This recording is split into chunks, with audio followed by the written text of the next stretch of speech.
Assalamualaikum warahmatullahi wabarakatuh. Selamat datang di channel Joyo The Explorer Channel. Oke teman-teman, kita akan bahas ini tentang Cina ya.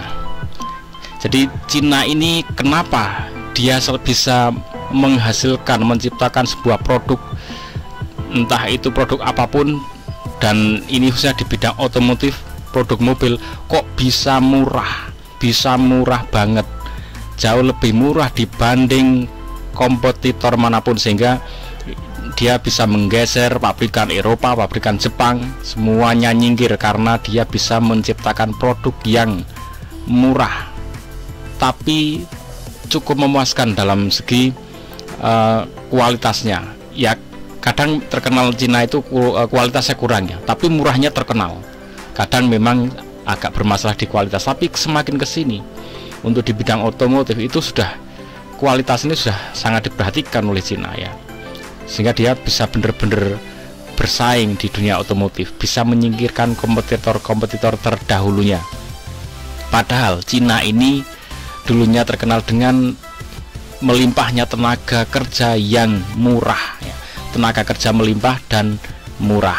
Nah ternyata sekarang sudah menjelma, sudah menjadi negara yang mampu menciptakan produk-produk murah ya, produk-produk dengan kapasitas besar, dia produksi banyak dan murah. Oke, apa saja yang menyebabkan dia kok bisa seperti itu, dan ini harusnya bisa dicontoh oleh negara-negara lain untuk bisa bertarung di kancah internasional. Cina yang dulunya adalah negara yang dikenal sebagai pusat tenaga kerja berbiaya rendah telah berubah menjadi pasar EV terbesar di dunia dan pasar dengan model EV terbanyak. Faktanya, ada lebih dari 100 perusahaan EV di Cina yang mungkin belum pernah Anda dengar. Kendaraan listrik saat ini memang tergolong mahal karena harga baterai mobil listrik mencakup sekitar 40% dari harga mobil keseluruhan. Oke ya, Cina tahu bahwa permasalahan di mobil electronic vehicle, di EV, itu adalah di baterai. Baterai ini memegang peran yang paling utama, sehingga kalau dia bermasalah di HP, dia pecahkan masalah tentang baterai ya, sehingga dia bisa produksi baterai dengan BYD ya. Build Your Dream itu dia awal-awalnya adalah menjadi produsen baterai untuk mensuplai baterai-baterai di Cina. Untuk mensuplai baterai-baterai nggak cuma di Cina aja, bahkan ke luar negeri itu dia menspesifikasi diri di bidang baterai, sehingga dia bisa dapat solusi untuk hal yang paling mahal di dunia otomotif elektronik, yaitu baterai. Akhirnya dia bisa menguasai selanjutnya. Oke, kita lanjutkan informasinya. Perusahaan otomotif asal Cina berani menjual mobil listrik dengan harga yang dibilang sangat murah. Dunia otomotif selalu berkembang, bahkan sangat cepat, baik dari sisi teknologi hingga model sebuah mobil. Tahun 2018 bisa dibilang sebagai tahunnya pabrikan mobil asal Tiongkok. Wuling dan DFSK merupakan mobil asal Tiongkok yang sukses menarik atensi masyarakat Indonesia. Kedua merek tersebut menawarkan produknya dengan harga yang jauh di bawah rata-rata mobil di kelasnya. Cina seakan ingin membalas dan membuktikan bahwa kehadiran mereka di Indonesia tidak main-main. Berbagai investasi dilakukan untuk menunjukkan keseriusan mereka di pasar Indonesia. Tak hanya itu, berbagai fitur menarik dan mewah, bahkan harga murah ikut disajikan. Memang tidak heran jika setiap pabrikan asal Tiongkok selalu memasang harga yang jauh di bawah rata-rata. Nah, yuk sama-sama kita simak mengapa mobil asal pabrikan Cina bisa terlampau murah. Sebelum masuk ke video, alangkah baik. 1. Pasar Cina yang sudah besar. Pasarnya sudah besar ya. Seperti yang kita ketahui bersama, bahwa Tiongkok merupakan salah satu kekuatan ekonomi di dunia. Tidak heran, banyak sekali pabrik dunia yang memproduksi komponennya berasal dari negeri tirai bambu tersebut. Hal itu pula yang membuat harga mobil Tiongkok di bawah harga pasaran. Karena pasar Cina yang sudah besar sehingga tidak diperlukan lagi investasi yang besar dalam produksi barang ataupun pembangunan pabrik, sehingga efisiensi biaya dapat ditekan semaksimal mungkin. 2. Menggunakan existing product. Salah satu pabrikan asal Tiongkok di Indonesia, contohnya Wuling. Wuling baru saja meluncurkan produk terbarunya pada tahun 2018, yakni Wuling Convero. Mobil tersebut sejatinya merupakan mobil bernama Bojun 730 yang sebelumnya sudah diproduksi di negaranya sendiri. Dengan menggunakan existing product, maka Wuling akan menghemat banyak biaya, seperti pada biaya riset dan pengembangan produk, hingga kehabisaan mobil yang tentunya memerlukan tenaga ahli dan biaya yang tidak sedikit, bukan?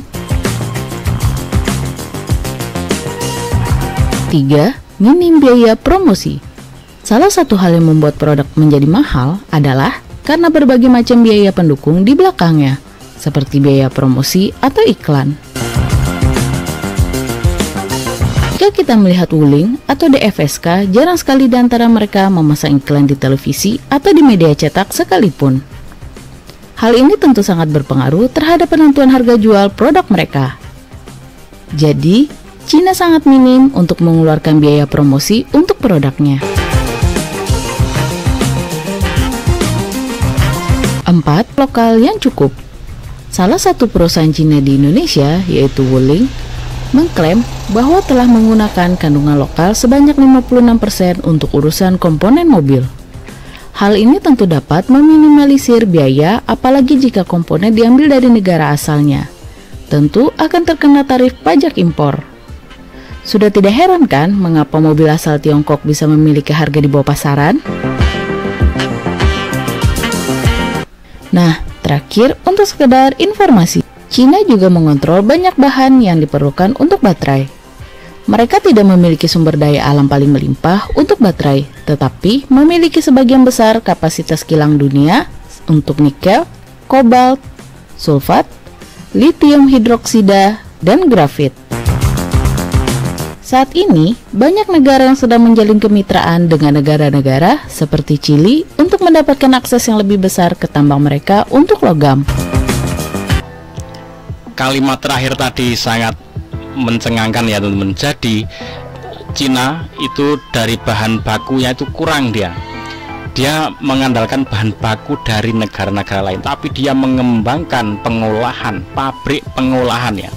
Jadi kayak Indonesia punya bahan baku yang melimpah, sama Cina udah kamu nggak usah bikin pabrik pengolahan, nanti mentahnya aja bawa ke aku beli, dia yang ngolah. Nanti udah jadi baterai, udah jadi barang mahal, tinggal beli ke seluruh negara, ke seluruh penjuru dunia. Itu kecerdasan Cina. Nah, ini tantangan untuk negara-negara lain, apalagi yang punya stok cadangan sumber daya alam yang melimpah. Kalau tidak berbenah, tidak mendirikan pabrik pengolahan, ya sudah, Cina saja yang akan memanfaatkan sumber daya alam di seluruh penjuru dunia itu dengan harga murah, dibeli lalu dikeluarkan lagi, sudah jadi barang nilai ekonomi tinggi, sudah dijual dengan harga yang tinggi selangit. Jadi layak kalau seperti ini menjadi rajanya dunia ya di bidang apapun. Ini tantangan untuk negara-negara lain termasuk Indonesia yang punya bahan sumber daya alam melimpah. Oke teman-teman, ikuti terus Joyo The Explorer Channel. Semoga bermanfaat dan menggugah jiwa patriotisme kita semua, sehingga Indonesia menjadi negara yang berdaulat walaupun itu di bidang otomotif. Jangan lupa bahagia, ucapkan alhamdulillahirabbil alamin. Assalamualaikum warahmatullahi wabarakatuh.